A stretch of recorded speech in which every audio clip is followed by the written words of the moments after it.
In this section, we're going to be talking about modules and the Puppet Forge.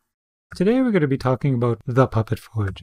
So the Puppet Forge is a website maintained by Puppet at forge.puppet.com. And if we go to that website, we can see that it's a searchable database of modules that are developed by the community. And developing everything by yourself is just no fun, so the Forge allows you to use code created by others in the Puppet community.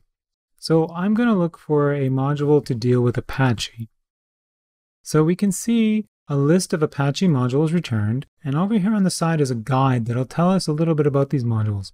So the top tier is the supported modules. These are the modules that are maintained by Puppet staff. Partner modules are modules that are maintained by partners of Puppet, and then approved modules are modules that Puppet developers have approved. They've looked at the code, they've said this is good, but it's not written by someone at Puppet or at a partner organization. It's someone in the community has written this, but Puppet has said this is a good module, feel free to use it.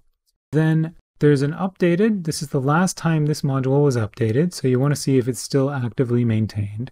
Total downloads is basically how many people are using the module. So if you see a high number here, that means there's quite a few people using the module. And then the quality score is something subjective based upon, how many operating systems are supported, what kind of tests there are, what kind of test coverage there is.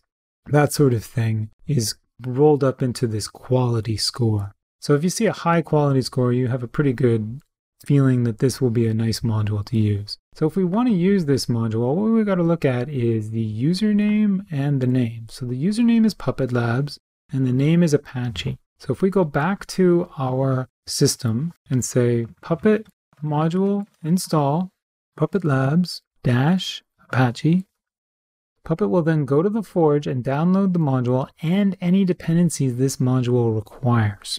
So this module required the Puppet Labs concat module, the Puppet Labs concat module required the Puppet Labs translate module, and our module also required the standard lib module.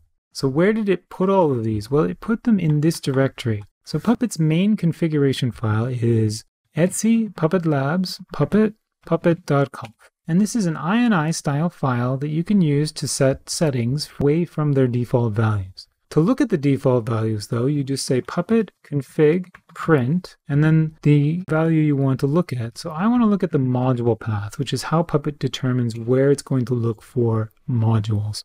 And it's going to look in these directories. Now, what does environment mean? Well, environment is how you can separate your code. So you can have things in a development area or a sandbox area and have the code separated from the production environment.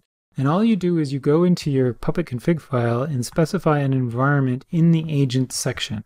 So now if I say Puppet config print environment, it should say production, but if I say section equals agent, we'll see that it changes to sandbox. And what that means is that when I run this on an agent, the agent will actually look in etc Puppet Labs code environments sandbox modules rather than production modules. So I could have a different list of modules there. But let's go to that directory, code environments production, and we'll see what there is modules.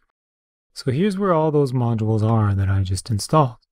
But maintaining modules in this fashion is not good in a large environment. If you want to maintain a nice list of modules that you're using, you can use this file called Puppet file, and I have a Puppet file example right here. So let's look at that Puppet file. What this Puppet file is, it says, I want to use the Puppet Labs VCS repo module, and then I want to go to GitHub and grab a module that I wrote. So I'm going to call it first, and I'm going to give the location of the Git repo, and I'm going to say how to get to it. So I'm going to use the master branch, but I could also use a tag or something else there, or just a hash. It doesn't matter. Now to install this, I need to use R10K. So what I want to do first is I want to go in and just ensure that my path has the Puppet Labs Puppet bin first, so that when I say which gem, I'm getting the correct gem. And then I want to say gem install R10K. And that's going to go and install all the dependencies for R10K so that I can now type R10K and that's a command. So now what I want to do is R10K Puppet file install. And that's going to go and install the modules that I specify in the Puppet file. So now if I look in that modules directory, it's only going to have the things that I specified in the Puppet file. So the things that we downloaded before are now gone. But anything I add to the Puppet file gets added here. So let's look at that Puppet file again, and let's change this from VCS repo to Apache and see what happens. And we'll see that the Apache module has now been installed.